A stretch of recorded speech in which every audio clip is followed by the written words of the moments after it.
He's a winner. He's got a lot of arm talent. He's very poised. He's very athletic. He's one of the fastest players on our team. He's in the top 20 fastest players on our team. He's got some experience. When he went in games last season, as you remember, he made it look easy. He's just got the demeanor that we're looking for. He's a guy that knows our offense, and he's going to do what we ask him to do. He's going to execute. Hands up, please. We'll go down over here.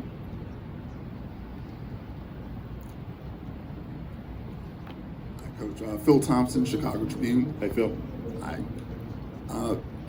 Given what's happened at Northwestern with the hazing allegations, has that motivated you to take a deeper look at the culture within your own program? And what conversations have you had with the university administration and the conference about hazing? Yeah, our culture is very strong, and our culture starts with connection and authentic relationships and mutual respect. We have that. We do have a anti-hazing policy at the university and on our football team. Our players know that. I've talked to our athletics director, Alan Haller, and that's going to be one of the topics that we're going to cover when we report to camp next Wednesday. Chris Solari, Detroit Free Press. You mentioned about the lessons that you and your staff learned. I wonder if you could expand on that a little bit. What things do you feel like, as coaching staff, you picked up that you could do better or differently in year 4 than you did? Yeah, well, football is a game of attrition, and injuries are part of the game, and we had to modify the way we practice. We wanted to make sure we can get our players to the game, to the games, and so we changed the way we did some things in spring ball, which was very effective. How we hit, when we hit, how often we hit. We did a much better job of staying up, staying off the ground. The studies that we did with our team in the out of season showed that when players are on the ground in practice, that's when they get hurt the most. And so we just modified, the way we did some things in spring ball, which really helped us be more productive, keep guys more healthy, staying on the field, getting better. We're going to carry that into fall camp. I think that's going to be a huge benefit for us moving forward. Hey Mel, Andy Witchery with On 3. When Matt Ishbia had purchased the Phoenix Suns, he said he was going to step away from some of those NIL deals due to a conflict of interest. How does the school and a donor base try to step up when a billionaire has to step away from NIL deals? Yeah, we have tremendous support at Michigan State with our donors, our supporters. We're strong in the NIL space, and we're going to continue to be strong. We have a lot of our supporters, our donors that are willing to step up and help our young men, and so that's not going to be an issue for us. Next questions?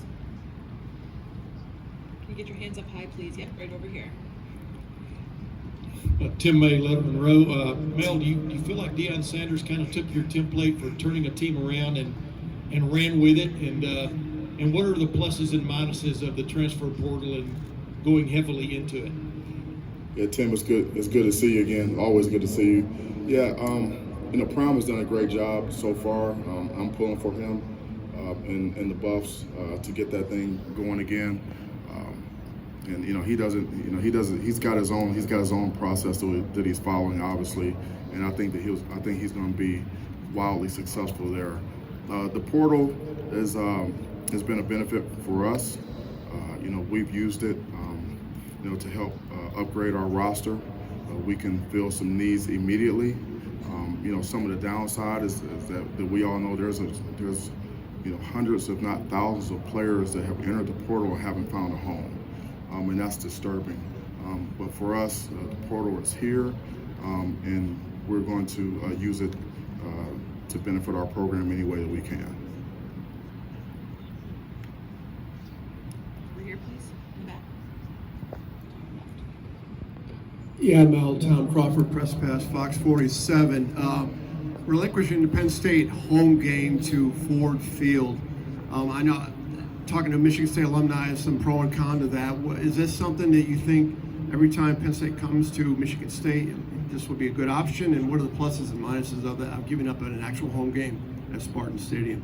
Yeah, well, this season is going to be a tremendous opportunity for our players, great exposure for our program, a national audience in a pro football arena, which I think is going to be great for our team. It's going to be a great game. We'll be in the Detroit area where we recruit.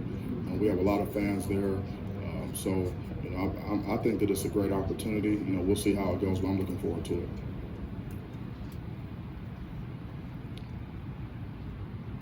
More question. Oh, sorry, in the back over here. You can get your hands up early and we can get the mic to you so we don't have a lag. Good morning, Coach. Paul Fanson Morning. from Spartans Illustrated. You mentioned in your opening statement that you and your team went through some team building exercises in the offseason. Could you expand upon some of those activities and how you think that'll impact the season this fall? Yeah, just whether they're dinners or dodgeball tournaments or kickball games or going to movies and things, just activities, just getting our guys together along with the staff, getting to know each other, and especially when you have so many newcomers every year, whether it's the freshmen or the transfer guys, it's important that we connect. I want the players to get to know each other, outside of football, which is very important. We've organized more of those activities than we've ever done, and in addition to that, the players have done things on their own, which is even more significant, I think. So, and we've also brought in we're using outside firms to come in and work with our players on team building and leadership and team cohesiveness, and so with all those things, I feel like our team is closer than we've ever been. Yeah, thanks. All right. Good morning, Coach. Good morning. Elliot Clough, IowaNowRivals.com. Your first away game for the season is in Iowa City at Kinnick Stadium.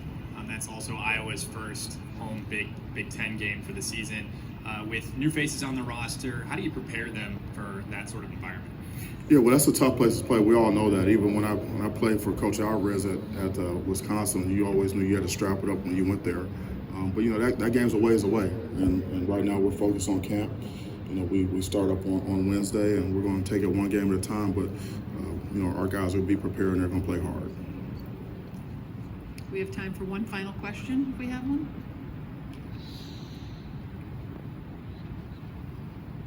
Oh, down in front over here. Jim's double dipping.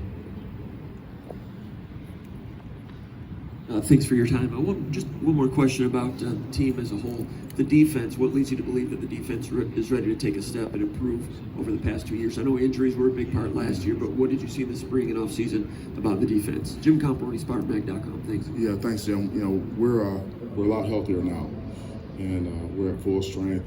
We really addressed some issues with our front seven. We needed to get bigger. We've added 3 6'5", 300-plus defensive tackles that have all played major college football. We added 4 defensive ends, 3 of them were 4 stars, and one Tamisha Adelaide, a transfer from Texas A&M, who walked in the door at 280. And then Aaron Brule decided to come back. Jacoby Winmond decided to come back for another year, along with Cal Holiday, and then Jordan Hall. You saw in the spring had a really good spring, and Ma Ote is still there. So I think our front seven is more stout, which is going to be it's going to help us stop the run and make teams more one-dimensional, and it's going to help us in the back end. All right, thank you, Coach. Thank you so much. Go Green. Go White.